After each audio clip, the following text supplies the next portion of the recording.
Welcome to the ArmaniTalks YouTube channel. I'm your host, ArmaniTalks. In this channel, I'm covering communication skills for you to level up your way with words, become much more articulate. In today's episode, we are entering the world of social skills, and I'm going to be talking about the dangers of taking too long to respond back.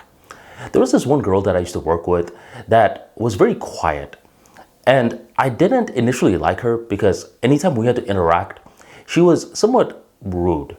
Rather than trying to make small talk with me, she would just shove a bunch of papers down my face and be like, sign it. I thought, well, hello to you too. Eventually, one day, I had to train this girl and we had to work with one another. And that's when we started to talk more. She started to ask me a lot of personal questions. And I thought, she's actually not that bad. She's quiet, but she's one of those quiet people that are very engaging. They want to know more about you and they make you feel heard. So I liked that. I liked that she was curious about my life. But the problem came when I tried to do the same with her. I tried to question her as well.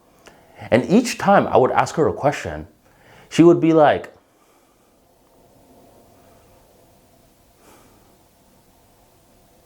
so I would repeat the question and then she would say, I heard you. Then she would respond. I thought, man, you take a long time to respond back. As we tried to conversate, there were a couple of different styles that she had when she was thinking of something. Sometimes she would acknowledge me with her body that she was thinking of a response like, which indicated, I heard your question, give me a second. But other times, she's just doing what she was doing before. So I don't know if she heard me. So when I repeat the question, she'll respond back, I heard you. I'm like, girl, how am I supposed to know you heard me if you don't acknowledge me? And that's when I realized that this introverted girl was a very well thought out person. She was not someone that was okay just saying whatever. She put a lot of thought behind her words. A lot of thought. But that wasn't a good thing.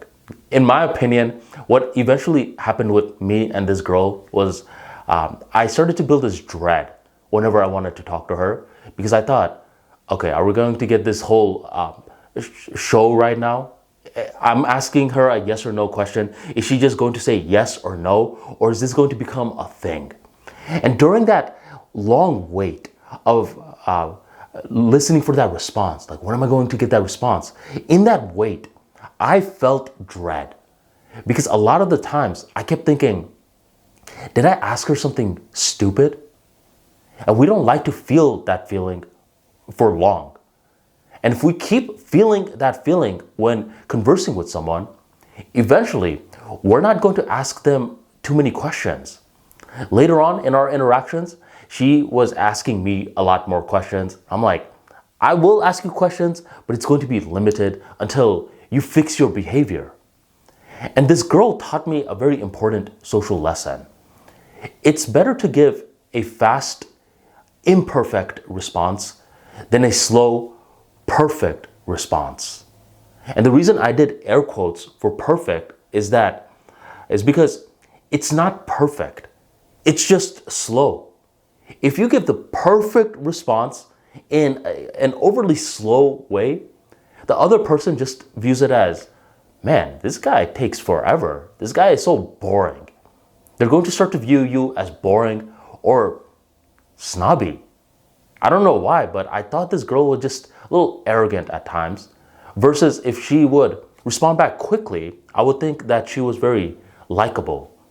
So if you're someone that takes a little too long to respond back, what you're doing is you're hurting the conversational rhythm.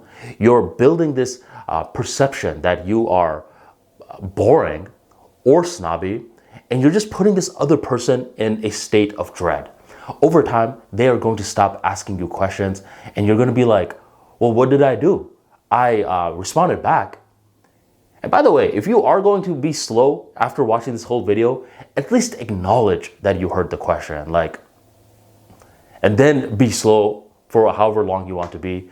But avoid that. try to speed it up. An imperfect response delivered in a reasonable time frame is way better than the perfect response delivered in a slow time frame.